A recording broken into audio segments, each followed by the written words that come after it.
Hey, what's up, everybody? Joe Kane from CarSolve.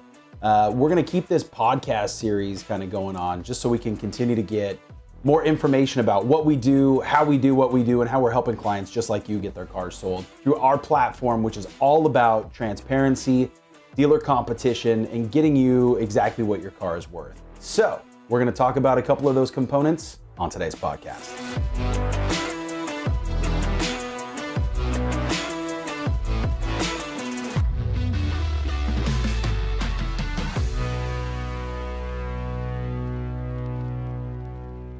Okay, so let's jump into the easiest, most referenced valuation factors for your car. Probably the make, right? So Toyota, Honda, Chevrolet, Ford, the model, the trim level, the mileage. Often a lot of people don't know what we talk about referring to trim level, right? Or what that even means. So trim level is essentially going to be like the level or the tier of vehicle as it relates to options, packages, features, bells and whistles, whatever you want to call it, right? It's, hey, is it fully loaded? There's a lot of these buzzwords that go around the industry. So trim level is super important because it really lets you know kind of what you're getting into, right? Sometimes they look the same, but on the inside and the performance and the features, very, very different. So year, make, model, mileage, trim level. Those are super, super important. For us, when we reach out to you and we ask if you have the VIN, we're not trying to steal your identity. We're not going to try to figure out where you live. A lot of folks get apprehensive about providing a VIN. The VIN is basically just the ID card of your vehicle. It's going to tell everything that there is to know about it. From a history standpoint, from a manufacturer window sticker standpoint, everything that we can use to determine the life cycle of your car, everything that it's been through from service records to accident reports, damage reports, ownership history, as well as all of the packages and features that go into that car. That allows us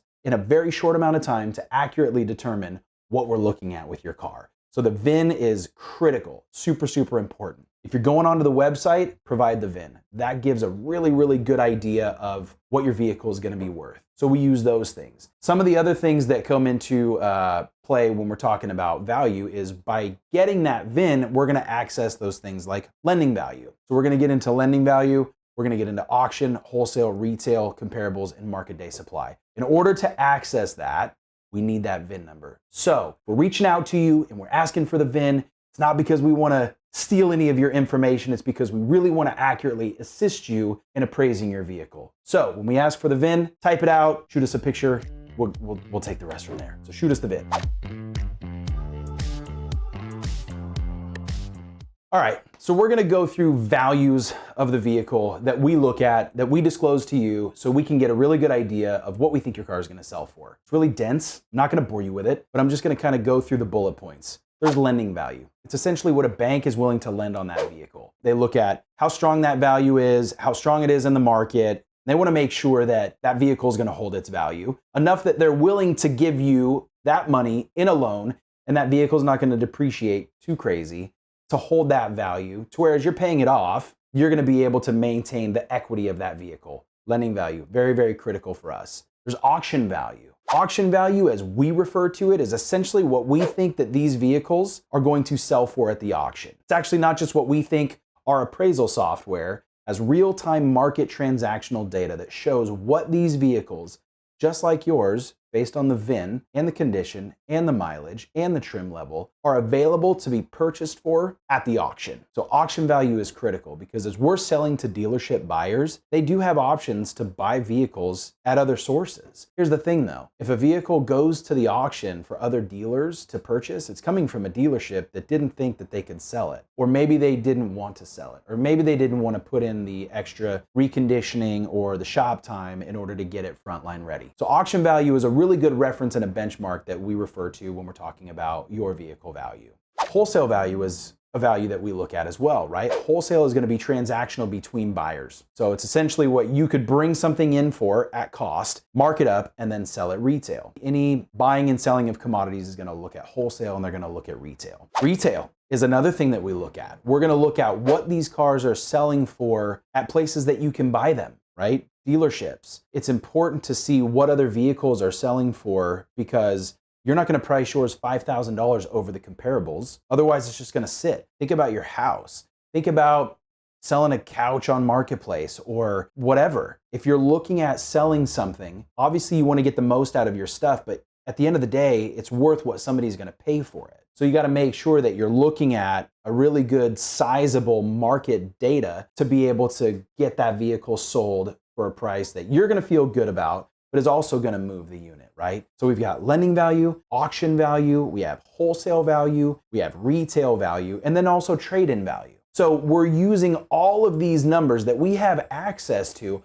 not necessarily to say, hey, we're going to offer you something between auction and trade-in. We're not going to offer you anything. We are going to get your vehicle prepped to go in front of these buyers that are using these numbers to sell cars and to buy cars. But we know what that looks like. We know what those equations are. So when we get your vehicle and we have all the information, we're going to look at each of those values. We're going to go through them with you. That way we can accurately set your expectations and your reserve price at something that you're going to feel good about selling your car for, but is actually going to most likely end up with you collecting a check, signing paperwork, and getting onto the rest of your life in selling that vehicle. So values are super, super critical. This is one of the things that we spend the most time on with our clients, because without a resource that's willing to pull the curtain back and give you all the information about the value of your car, where do you start? Yeah, you could go online and you could run some instant offers and you could go get private party valuations, or you can use different sources or sites to get information about the value of your car, but you're not going to have somebody that's going to peel apart every layer of each of these different value categories for your vehicle like we will. It's literally why we exist, because if you don't have information about what your car can sell for, it's going to be difficult for you to feel comfortable taking a number. And here, I'm just here to tell you, if you're looking at other cars listed on Marketplace, if you're, some of my favorite commercials, asking your kindergarten PE teacher or your Uncle Larry, it's probably not a super reputable source. Yeah, there's a lot of information available at your fingertips,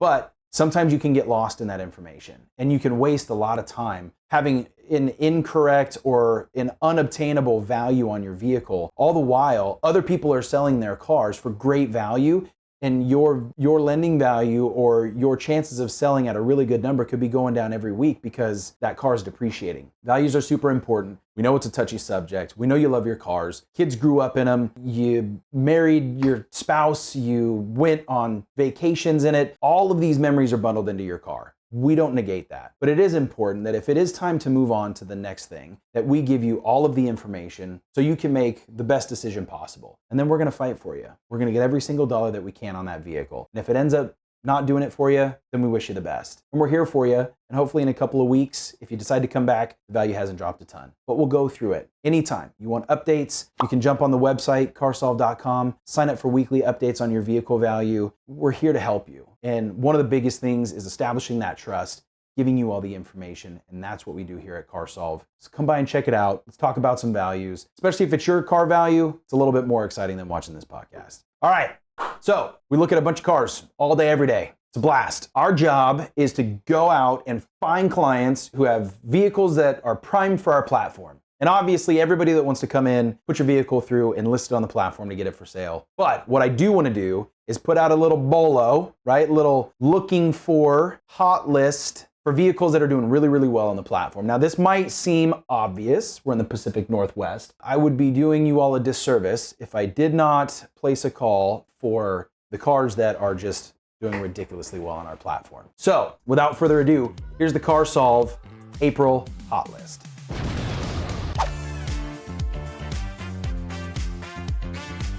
If I were to ask you what manufacturer or make of vehicle holds its value the longest, is the most popular, you see it all over the road, especially in the Northwest, what would it be?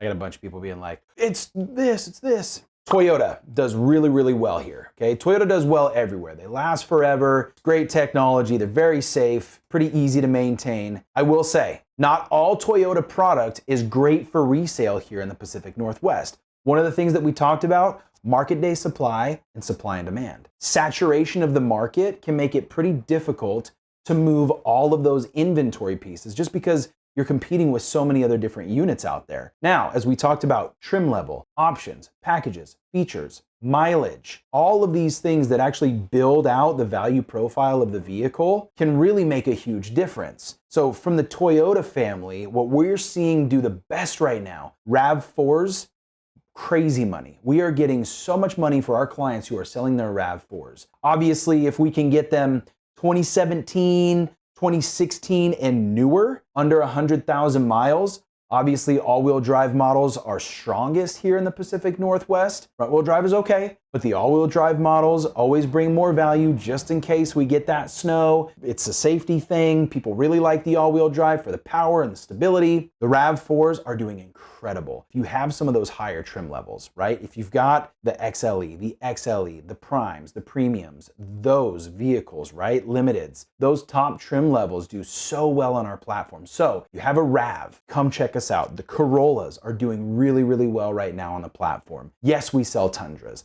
Yes, we sell Tacomas, but there are so many of them. And sometimes they're priced so high that it's difficult to get what those vehicles are actually worth based on the competition in the market, right? Sometimes you just got to take a hit to actually be able to sell it. So the RAV4s are doing fantastic. The Corollas are doing great. The Prius Primes are doing amazing on our platform. So if you have Toyota products, come check us out. Toyota always does well here. But if you have any of those that we just listed, I'm telling you, fill out the form online, check out the range. Yes, you're gonna get an instant offer. Ooh, don't let me forget the Highlander. If you've got newer Highlanders, maybe like 2020, 2021 and newer, lower mileage, please bring it in, put it through the program. Let's get it up. Let's see if we can get these guys competing for you. We're bringing great money on those Toyota products. So that's at the top. On to the next. I'm sure some of you, when I was like, hey, what do you think? The best, you were thinking Honda. Honda, obviously, it's been around for a long time. It's very reliable. They'll run forever. You put a bunch of miles on them, they're still getting broken in. We've heard it all, right? But there's something to be said for that. Honda product right now is doing really, really well. The Accords and the Civics are doing great. We're selling some really cool like Type R Civics. We're doing some really sporty cars as we're moving into the nicer weather. The CRVs, absolutely on fire for our platform right now. We've got a great example of a CRV that we just sold. We were talking about lending value. We were talking about retail value and the fact that sometimes lending value and retail value are right there. If we get a vehicle sold at or just behind lending value, it's like super strong. If you get a car sold over lending value, that's like crazy. Well, we just got one of our clients in a beautiful 2017 CRV, low miles, over lending value on their CRV. It was so cool. And it was a battle. I mean, there were probably 10 different dealership buyers on our platform that were just going at it. Here's the cool thing about our program. There's a short window of time where these vehicles are available for dealers to bid. But if you have activity on your vehicle and people are still bidding as the auction is ending, we'll add an extra minute. So it will carry out to allow the bidding. And just because your reserve is met does not mean that the bidding stops. The buyers don't know what your reserve is. They're just paying what they want to pay or they're willing to pay for that vehicle, and they know that they've got to put the money on it. So I'm telling you, it doesn't stop just because the time is done. If people are bidding, it's gonna go. And it doesn't stop just because that reserve price that you wanted for your car is hit. It will continue to go. Tell me where else that happens. It's CarSolve, so check it out. Hondas, the Accords, the Civics, CRVs, Pilots, Passports. I'm telling you, those midline SUVs, those mid-sizers, they're absolutely breaking the bank. So bring them and let's show you. Okay, I know it's kind of like a lifestyle. A lot of people are really mad that this is coming out third. It's not necessarily an order of hierarchy. Subarus. Subarus in the Pacific Northwest. I'll tell you, I've lived all over the West Coast, California, down in Arizona, Oregon, or in Washington. The Subaru following that is up here in the Pacific Northwest is absolutely crazy, and I love it. We love our Subarus. They're super reliable, all-wheel drive. Just look outside. You're driving around, you'll see them. Subarus that are doing exceptionally well on our platform right now, Outbacks, Foresters, Crosstreks. These vehicles are always in high demand. Now, it's important to keep in mind, the younger and the less mileage, the better it's gonna do, obviously. But the thing about Subarus, once they get up to like 130, 140, 150,000 miles, gotta be careful, right? Can get expensive with some repairs, you got some oil leaks, you got some headers, gaskets, okay? But we're still selling 150 and 160,000 mile Subarus. If you've got an Outback, a Forester, or a Crosstrek that's in great mechanical, great cosmetic condition, 2018, 2019, 2020, and younger with lower mileage, I'm telling you, we are getting such great money on these cars right now. It's silly. And it's great because our clients absolutely love it and our buyers need more of it. If you have a Subaru, bring it to CarSolve. We're gonna tell you what we're selling them for. We'll go in, we'll plug in, we'll get market day supply, we'll look at comparables. Even though there's a bunch for sale, I'm telling you, it's still so strong because they move so quick. Check it out. We'll tell you what your Subaru's worth. Chances are high there's gonna be a crazy bidding war. It's gonna come up to the end. Watch the excitement happen at the very, very end of the sale. Bring your Subarus, bring your Toyotas, bring your Hondas. Let's have some fun and see how much money we can make you. So that concludes our second podcast here for CarSolve. We got to figure out a name for this thing. We are a resource, we're a hub. Use us. We are an open book. We're transparent. Our goal is to get you, the client, as much information and knowledge about your vehicle as possible so we could set up expectations to get your vehicle sold where you feel happy, our buyers feel happy, it's a seamless process, and you don't have to invest a bunch of time and sacrifice your day, your mental space, your meetups, your security, your safety, all of that. That's why CarSolve is here. You need values, you need help finding something, you got questions, you want to put in a topic that you would like us to dig into and discuss, go ahead and email it, go to the website, chat, drop it in the comments. We would love to be able to address any of the questions, concerns, issues, or just chop it up with you, because that's what we do. We love it. We get to work with cars and clients all day, every day. It's the best job ever. We just want you to know that CarSolve is here for you to help you sell your car safe, fast, secure, and fun. So come check us out. Thanks for tuning in. We'll see you guys next time.